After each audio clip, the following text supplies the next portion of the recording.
धर्म प्रेमी, धर्म जिज्ञासु भाइयों एवं सुशील बहनों, हमने एक गाथा पढ़ी थी समर्थ स्वामी जी के, रामदास स्वामी के गाथाओं में जो उनके मनाचे श्लोक आते हैं, उसके अंदर बड़ा सुंदर श्लोक था भक्ति का।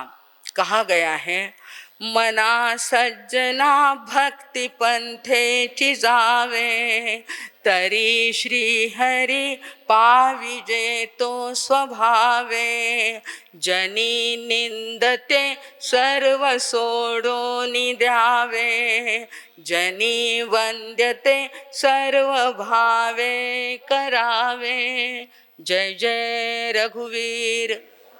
सगळाने पाटे, क्योंकि गाथा ही उनकी ऐसी है। उनके श्लोक बड़े प्यारे और एकदम चारों लाइन में समझ में आता था। ऐसे उनके श्लोक, मनाचे श्लोक, मन की भावनाओं को व्यक्त करते हुए उन्होंने कहा, मना सज्जना, तू कसा आहे? सज्जन आहे रे मना। प्रत्येक ने अपने अपने मन को कैसे बनाना? दुर्जन नहीं कहते, सज्जन। पहले ही कह दिया, मना सज्जना भक्ति पंथेची जाना है। तब से कहते आ रहे हमारे भगवान, हमारे भक्त लोग, हमारे मानतुंग आचार्य कहते हैं कि आओ श्रावकों, भाइयों बहनों, सब आओ और भगवान की क्या करो? भक्ति करो। क्या करना हमें? क्योंकि केवल ज्ञान तो अभी मिल सकता नहीं अपने को, पर केवल ज्ञानियों की भक्ति तो कर सकते ना। मिल तो सकता नहीं अभी वो पद, क्योंकि इतना पुरुषार्थ नहीं, इतनी क्षमता नहीं। तो केवल ज्ञान और केवल दर्शन तो दूर है, परंतु केवल ज्ञानी भगवंत की भक्ति सरल है। कैसी है वो? अत्यंत सरल है। उसको कठिनता से करना नहीं पड़ता। ये तपश्चर्या करना बड़ी कठिन बात है। 28, 11, 15 मास खमन करना बड़ा कठिन है। आप लोगों के लिए पंच महाव्रत का पालन भी कैसा है? बोलो, है कि नहीं? परंतु भक्ति करना, जब भी चातुर्मास रहे या ना रहे, भवन बन गया है, भवन के अंदर चातुर्मास के बाद भी कोई आए या ना आए, मुझे मेरा जाके वहां पर क्या करना है? भगवान की, है कि नहीं? कितनी सरल बात है। भक्ति की आराधना अकेले में करो, स्वयं करो, लोगस्य नमोत्थुणम करो, नौकार मंत्र करो, भक्तामर फेरो, प्रार्थना करो। जो आता है, जो अच्छा लगता है, उसकी भक्ति करना बड़ा अच्छा है और बड़ा सरल है। भाई और बहनों, भक्ति मार्ग बहुत बहुत सुंदर है, बहुत प्यारा है और बहुत अच्छा है। सिर्फ धांगड़ दिंगा करके भक्ति करते, वो बात हम नहीं कह रहे हैं, परंतु अकेले बैठे हैं, अपने मित्रों के साथ शांति से बैठे हैं, एक कोने में बैठ गए और अपनी आंखें बंद करके प्रभु की आराधना करें, किसको प्यारा नहीं लगेगा? भगवान भी अपने को क्या करेंगे? आशीर्वाद देंगे। ऐसी भक्ति मेरा भक्त कर रहा है तो मैं भी उसको क्या करूं? आशीर्वाद दे दूं। भाई और बहनों, इस प्रकार भक्ति का बड़ा ही महत्व हमारे यहाँ, हमारे भारत के अंदर और हमारी इस भारतीय संस्कृति के अंदर दिया गया है। भक्ति के बिना अनेकों प्रकार होते हैं। भक्ति के भी प्रकार होते हैं, उसमें 4 प्रकार मुख्यता से कहे गए हैं। वैसे तो नवधा भक्ति आ जाती है, 9 प्रकार की, अनेकों प्रकार की विधाएं यानी विधियां अलग अलग पंथों के अंदर होती है, परंतु प्रमुखता से 4 भक्ति की बात आती है ना, तब थोड़ा सा मन उसके अंदर कॉन्सेंट्रेट हो जाता है। उसमें बात आती है पहले भक्ति की, उसका नाम है आर्त भक्ति। लिख लेना अपनी डायरी के अंदर, मन के अंदर, कि वो भक्ति कैसी? सिर्फ आर्त ध्यान करने की भगवान ने क्या करी है? मनाई करी कि नहीं? तो आर्त भक्ति भी अच्छी होती नहीं। कैसे? जब दुख आता है, संकट आ गया, महापूर आ गया, घर के अंदर कोई प्रॉब्लम हो गया, बड़ी बीमारी हो गई, और तब हम उसको याद करें, तो ऐसी भक्ति कैसी कहलाती है? आर्त भक्ति याद रखना, वो जो भक्ति करेंगे कुछ न कुछ मांगने के लिए, कुछ न कुछ दुख के लिए, वैसे याद नहीं आता। भगवान आता क्या बड़ो नहीं, कोई कष्ट आ गया है पछी जल्दी नमो रे ताणे नमो सिद्धाणे नमो आर्या नमो, जल्दी पार कराए दो, जल्दी मानो संकट दूर जावे। अगर कोई बीमारी आ गई है बड़ी, कैंसर जैसी या और कोई बीमारी आ गई, तो हम तुरंत क्या करते हैं, मुश्किली जा रे पड़े हूँ त्यारे तने याद करूँ छू, मुश्किली जा रे पड़े हूँ त्यारे तने याद करूँ छू, सुखी थता विसरू तने ने दुखी थता याद करूँ छू, सुखी थता विसरू तने ने दुखी थता याद करूँ। अब देखो कई केवे मूड़ी थाए बेपैसानी, मूड़ी थाए बेपैसानी, थई जाऊं त्या हूँ अभिमानी, जा रे खावाना सासा पड़े,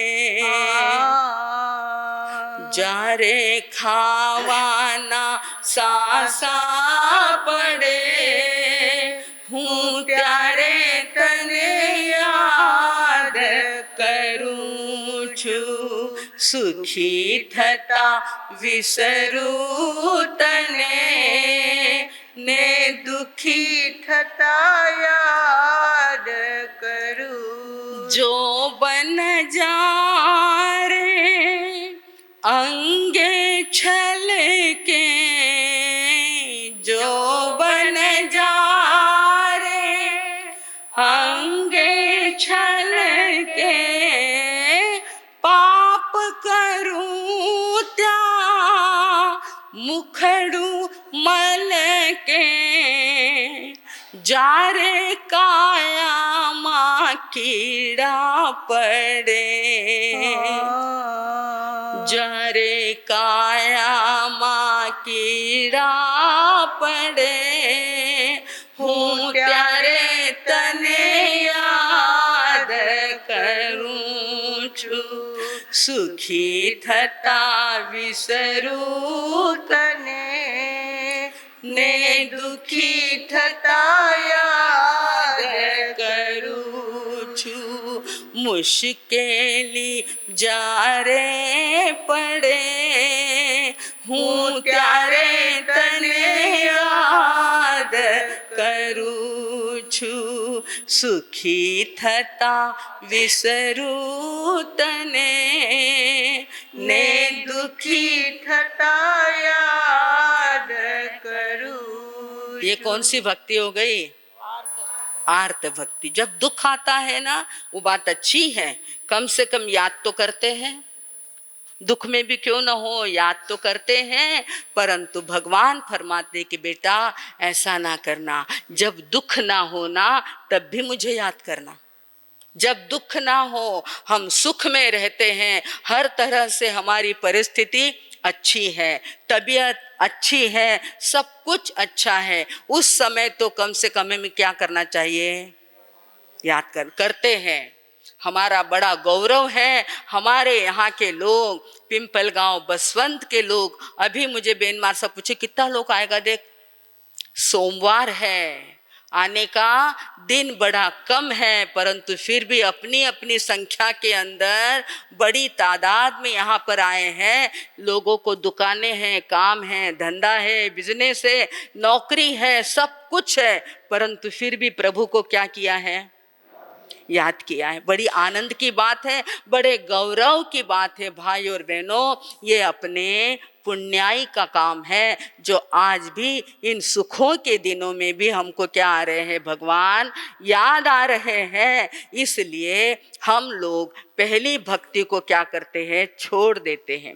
आर्त ध्यान में ही याद करेंगे ऐसी बात नहीं है। और दूसरी प्रकार की जो भक्ति है ना, आपको 4 प्रकार की है, आज हम 2 को देखेंगे।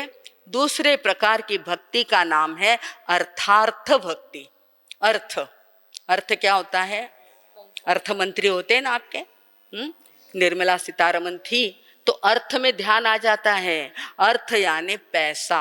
आर्थिक परिस्थिती कशी आहे, आर्थिक परिस्थिती अगर डाऊन आलेली आहे तेव्हा मी जप करायला, भक्तामरचा श्लोक घ्यायला, भक्तामरची गाथा करायला बसतो। प्रभु ने कहा नहीं बेटा ऐसा मत करना।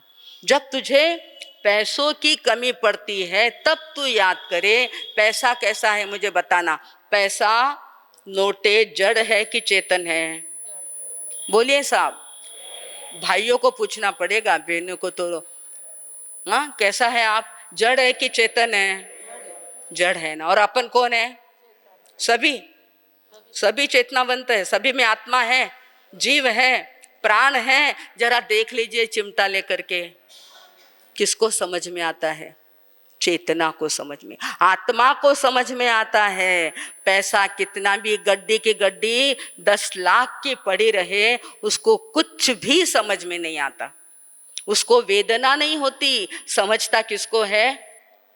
आत्मा को, चेतना को, जीव को, उसको समझ में आता है। उसकी तरफ ध्यान देना हमारा कर्तव्य है। कमाई नहीं करना ऐसा कहते नहीं, ना भगवान कहते और ना हम कहते। कमाई करो, आपका 7वां 8वां 6ठा अनुरत आता है, स्थूल आता है, कमाई की बात बताई है, मनाई करी नहीं। कमाई करो परंतु उसी के पीछे पड़े रहो, ये भगवान की मनाई की बात। उन्होंने कहा श्रावक बनो, कमाई करो, कर्तव्य करो, पर बाकी का समय कहाँ गलाओ? धर्म ध्यान में। अपनी आत्मा के लिए कुछ समय निकालो, ऐसा प्रभु ने आदेश दिया है। क्योंकि होता क्या है, अर्थार्थ भक्ति करते हैं तो मांगना पड़ता है। मांगना पड़ता कि नहीं? मांग ओ गाथो फेरियो मैंने कही दीजो, धन संपत्ति पैसा। और मांगता कौन है? बताइए आप ही, कौन मांगता है? आपला वेशेरा बारे अगर कोई मांगे अच्छा लगता क्या? हम थोड़ा सुपीरियर है, हम थोड़ा स्टैंडर्ड है, पर है कौन? मांगने वाला कौन होता है? बताइए, आप ही बता दीजिए साहब। मांगने वाला नहीं चाहिए। प्रभु कहते हैं कि नहीं, तू देने वाला है, मांगने वाला तू। परंतु होता क्या है, देवळात जाऊन माणसं, देवळात जाऊन माणसं दुकानात गेल्यासारखी वागतात। देवळात जाऊन माणसं दुकानात गेल्यासारखी वागतात। 4 आणे टाकून काहीतरी मागतात, 4 आणे टाकून काहीतरी। जाते मंदिरों में, कहीं साईं बाबा के जाएंगे, कहीं गणपति के जाएंगे, पता नहीं किस किस के मंदिर में जाएंगे, डाल देंगे पैसे। 4 आने नहीं तो कम से कम 10-20 रुपए डाल दिए, परंतु उसके बदले में क्या चाहिए? समथिंग चाहिए ना। हाँ, भगवान कहते हैं अरे इतना बड़ा धर्म तेरे हाथ में लगा है और उसके बदले तू जड़ पैसों को मांगता है। नहीं, ऐसा मत करना, तू तेरी आत्मा का कल्याण कर लेना। ये तो सारी बातें क्या है, भक्ति अगर तू करेगा ना। आप पेड़ लगाते हैं आम का पेड़ लगाते हैं, आम तो आते ही हैं, देर से आते हैं पर आते ही हैं। परंतु उन पेड़ों के साथ छाया तो अपने आप आती कि नहीं आती, कि उसको लगाना पड़ता है। छाया है, शांति है, ठंडी हवा है, ऑक्सीजन है, ये तो उस पेड़ के या नीम के वृक्ष के बाद अपने आप आने वाले हैं। आप अगर भक्ति भाव से, मन वचन काया से अगर प्रभु की भक्ति करते हैं ना, तो ये पैसे वैसे सारा कुछ अपने आप आने वाला है। आप लोगों का अनुभव है, परंतु हम उन बातों को समझते हैं, कभी कभी भूल जाते हैं। तो होता क्या है, एक टोली थी, टोली गुंडों की। चोरों की टोली थी। 2-4 चोर ऐसे थे जो इधर उधर घूम रहे थे और घूमते घूमते उन्होंने देखा कि एक स्थान पर डोंबारी का खेल हो रहा था। डोंबारीचा खेळ माहिती असतो, ते लाकडी बांधतात, दोरी बांधतात आणि त्याच्यावर चालवतात। तो एक जो बच्चा था 12-15 साल का, सर सर सर उस पे चढ़ जाता, उस पे चलता और फटाक से नीचे उतर जाता था। उन गर्दी में, उस भीड़ के अंदर उन चोरों ने देखा कि काम का लड़का है। लड़का कैसा है? काम का है। अपने को पीछे से चढ़ के 5वें मंजिल पर, 7वें मंजिल पर चढ़ के चोरी करना होती है तो लड़का काम आएगा। इसलिए लड़का कैसा है? बड़े काम का है। और जैसे ही उनका खेल पूरा होता है, ये लोग उसके पास जाते हैं, कुछ पैसे उसको देते हैं और कहते बेटे हमारे साथ चलोगे? बोले हाँ, अगर आप कुछ देना चाहते हैं, मेरा पेट भरने के लिए मैं काम करता हूँ, आप अगर मुझे कुछ देते हैं, मुझे अगर पैसे मिलते हैं तो मैं क्यों नहीं आऊँगा, मैं तैयार हूँ। और वो लड़का तैयार हो गया।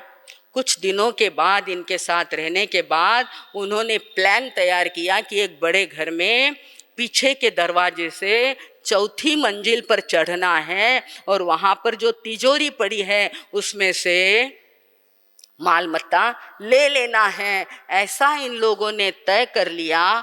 तय करने के बाद सारी व्यवस्था पूरी हो गई। व्यवस्था पूरी होने के बाद पीछे के दरवाजे धीरे से वो लोग पीछे की गली में जाकर के वहाँ पर खड़े हो रहे हैं। लड़के को वहाँ पर खड़ा किया है और ऊपर चढ़ने के लिए इशारा किया। जैसे ही वो ऊपर चढ़ने लग गया, उस लड़के ने कहा कि अरे भाई कुछ बजाओ तो मैं ऊपर चढ़ूं। क्या कहा? आयो ना आंसू। उसको क्या आदत थी? ढोल बजाए तो ऊपर चढ़े। उसके माँ और बाप उसके लिए ढोल बजाते थे और फिर वो सर करके ऊपर चढ़ता था। उसने कहा जल्दी बजाओ। अब रात के 12 बजे 2 बजे और ये क्या कह रहा है? ढोल बजाओ तो मैं।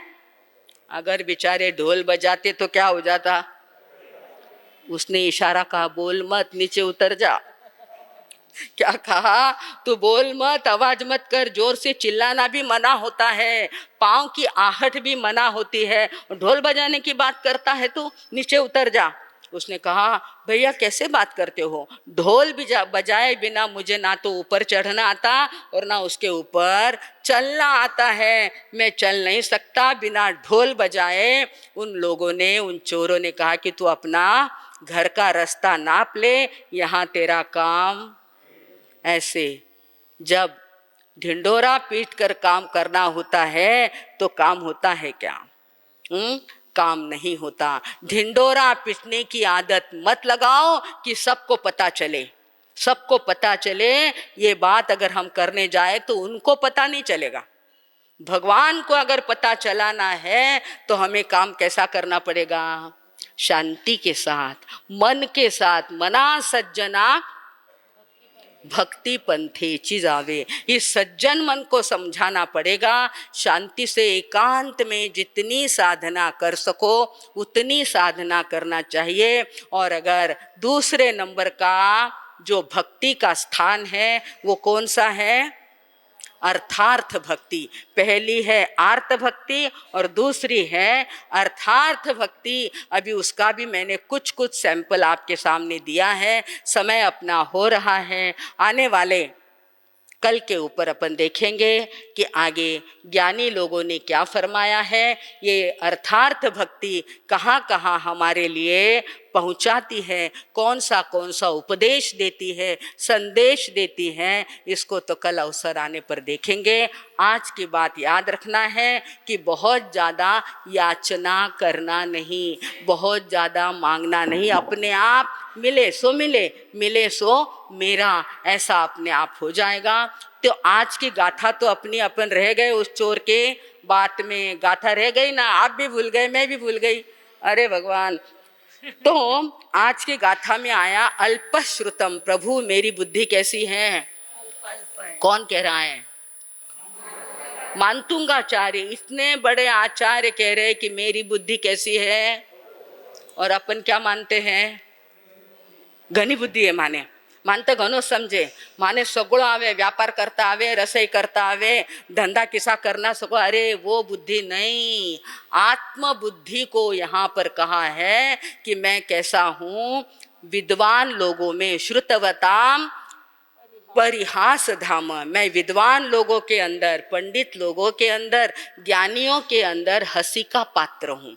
परिहास धाम, परिहास करणे म्हणजे टिंगल करणे, त्याचा उपहास करणे, व्यंग करणे, ऐसा मैं कौन हूँ। बड़े बड़े लोगों के सामने मैं विद्वान नहीं हूँ, उनके हास्य का पात्र हूँ। त्वद्भक्ति रेव, परंतु क्या करूँ, मैं जानता हूँ मेरे में कम बुद्धि है, अल्प बुद्धि है। परंतु आप जानते हैं ना भगवान आदिनाथ कि जब वसंत ऋतु आती है और पेड़ के ऊपर मोहर आ जाते हैं, आम के क्या आते हैं, मोहर, उसको मंजीरी कहते हैं। हिंदी में क्या बोलते हैं उसको, मंजीरी जब आ जाती है तो कोयल को कहना नहीं पड़ता कि तू आवाज कर, तू गीत गा, उसको कहना पड़ता है क्या। उसका कंठ इसके पहले रुंधा हुआ था, परंतु जैसे ही आम्र मंजरी को देखती है वो क्या करने लगती है, गाने लगती हैं, कुहू कुहू बोलने लगती हैं। त्वद भक्ति रेव मुखरी, मुखरी म्हणजे बोलायला लावते, मुखरी कुरुते बलान माम, बलात् यानी जबरदस्ती वो क्या कर रही, मुझे गाने को प्रेरित कर रही है, वो आम के ऊपर की मंजीरी। वैसे हे प्रभु मेरे हृदय के अंदर वसंत ऋतु आ गई है, भक्ति की वसंत ऋतु आ गई है और मेरे मुख से भगवान की भक्ति की कोयल कुहुक गूंजने वाली है। यत कोकिलः, दोनों लाइन में क्या आ गई है, दृष्टांत की बात आई है, कोयल का दृष्टांत दिया है। यत कोकिलः किल मधौ मधुरम विरौती, मधौ वसंत ऋतु के अंदर मधुर विरौती यानी आवाज करती है, विरौती यानी आवाज करती है। तच्चाम्र चारु कलिका निकरई कहे, तो वो कैसी करती है, चारु चाम्र, आम्र के पेड़ के ऊपर वो कोयल गाने की तैयारी कर लेती है और कुहू कुहू मीठा मीठा आवाज करती है। वैसे प्रभु मुझे भी आपकी भक्ति के वशात स्तोत्र करने की मन में आ गई है। ऐसा कहते हुए मराठी अनुवाद अपन देखेंगे, क्योंकि आज आपके पास कल थोड़ा सा कौतुक करा तो आज बोर्ड क्या हो गया, आप लोगों को बोर्ड मंगा लेना है, ब्लैक बोर्ड स्कूल के अंदर होगा, वो बोर्ड अगर आप लेके आ जाएंगे तो उसके ऊपर लिखा जाएगा। पहले अपन बोल लेते हैं, होइल अल्पकृति निंद्य बहु श्रुताना, होइल अल्पकृति निंद्य बहु श्रुताना, बोलावया सतरी भक्ति चलावितेना, बोलावया सतरी भक्ति चलावितेना, कोकिल शब्द करिता तव संत काली, कोकिल शब्द करिता तव संत काली, तद है तुला सरस चूत कली जहाली, तद है तुला सरस चूत कली जहाली। मराठीतून खूप सरळ सांगितलेलं आहे की निश्चितपणे प्रभू माझ्या आदिनाथा, मी या वसंत ऋतूत आपली भक्ती करण्यास प्रवृत्त झालेलो आहे, कारण माझ्या हृदयाच्या अंगणात, माझ्या हृदयाच्या गावी वसंत ऋतू आलेला आहे। भाई और बहनों, ये भक्ति का वसंत ऋतु का जो काल है ना, बड़ा प्यारा होता है, सुहावना होता है। अभी भी चातुर्मास के अंदर बड़ा सुहावना मौसम आया हुआ है, ना गर्मी है ना ठंडी है, ना बहुत ज़्यादा पसीना और ना बहुत ज़्यादा बरसात, ऐसा बड़ा सुंदर समय हमारे भगवंतों ने चातुर्मास का लाया हुआ है, उसके अंदर अपन तीर्थंकर की भक्ति कर रहे हैं। उस भक्ति के कारण हमारे हृदय बड़े धन्य धन्य हो गए हैं। आप निरंतर ऐसी भक्ति करते रहें, इसी मंगल में कामना में अब मैं विराम लेती हूँ। ओम शांति।